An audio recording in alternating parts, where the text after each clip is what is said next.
To understand this, you have to go back to what young brother here referred to as the house Negro and the field Negro back during slavery. There was two kinds of slaves. There was the house Negro and the field Negro. The house Negro, they lived in the house with master. They dressed pretty good.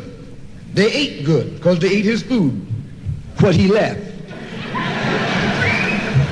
They lived in the attic or the basement, but still they lived near their master. And they loved their master more than the master loved himself. They would give their life to save their master's house quicker than the master would. The house Negro, if the master said, we got a good house here, the house Negro say, yeah, we got a good house here. Whenever the master said we, he said we. That's how you can tell a house Negro. If the master's house caught on fire, the house Negro would fight harder to put the blaze out than the master would. If the master got sick, the house Negro would say, what's the matter, boss? We sick. We sick.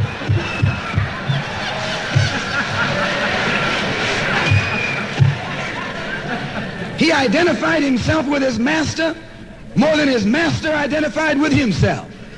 And if you came to the house Negro and said, let's run away, let's escape, let's separate, that house Negro would look at you and say, man, you crazy. What you mean separate? Where is there a better house than this? Where can I wear better clothes than this? Where can I eat better food than this? That was that house Negro. In those days, he was called a house nigger. And that's what we call him today because we still got some house niggers running around here.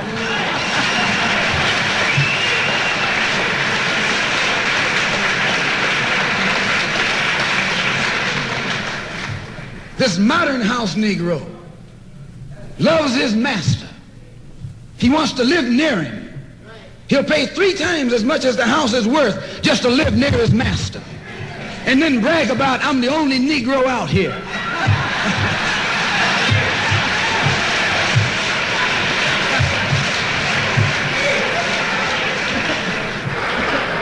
I'm the only one on my job. I'm the only one in this school. You're nothing but a house Negro. And if someone come to you right now and say, let's separate, you say the same thing that the house Negro said on the plantation. What you mean separate? From America? This good white man? Where you gonna get a better job than you get here? I mean, this is what you say. I ain't left nothing in Africa. That's what you say. Why, you left your mind in Africa.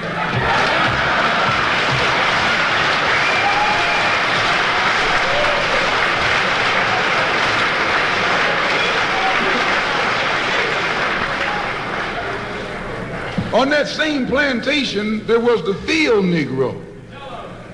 The field Negro, those were the masses. There was always more Negroes in the field than there was Negroes in the house. The Negro in the field caught hell. He ate leftovers. In the house, they ate high up on the hog. The Negro in the field didn't get nothing but what was left of the insides of the hog. They call them chitlins nowadays. In those days, they call them what they were, guts. That's what you were, a gut eater. And some of you all still gut eaters.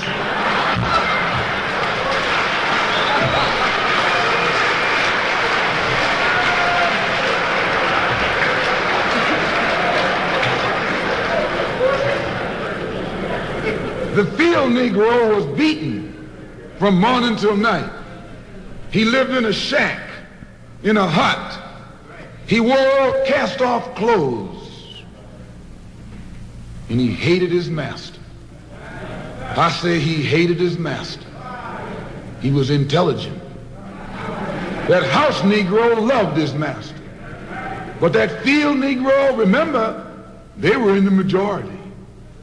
And they hated the master.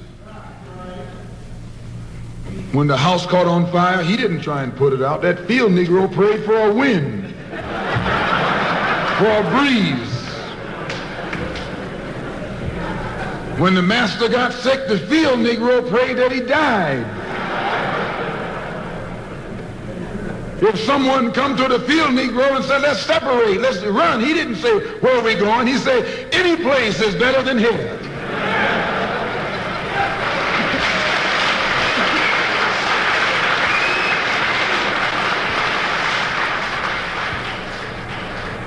You got field Negroes in America today. I'm a field Negro. The masses are the field Negroes. When they see this man's house on fire, you don't hear these little Negroes talking about our government is in trouble. They say the government is in trouble.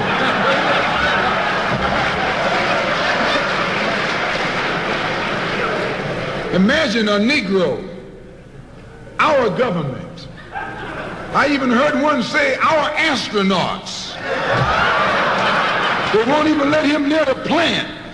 And our astronauts, our Navy, that's a Negro that's out of his mind. That's a Negro that's out of his mind. Just as the slave master in that day used Tom, the house Negro, to keep the field Negroes in check, the same old slave master today has Negroes who are nothing but modern Uncle Toms, 20th century Uncle Toms, to keep you and me in check, keep us under control, keep us passive and peaceful and nonviolent. That's Tom making you nonviolent. It's like when you go to the dentist and the man is going to take your tooth. You're going to fight him when he starts pulling. So they squirt some stuff in your jaw called Novocaine to make you think they're not doing anything to you. So you sit there, and because you got all that Novocaine in your jaw, you suffer peacefully.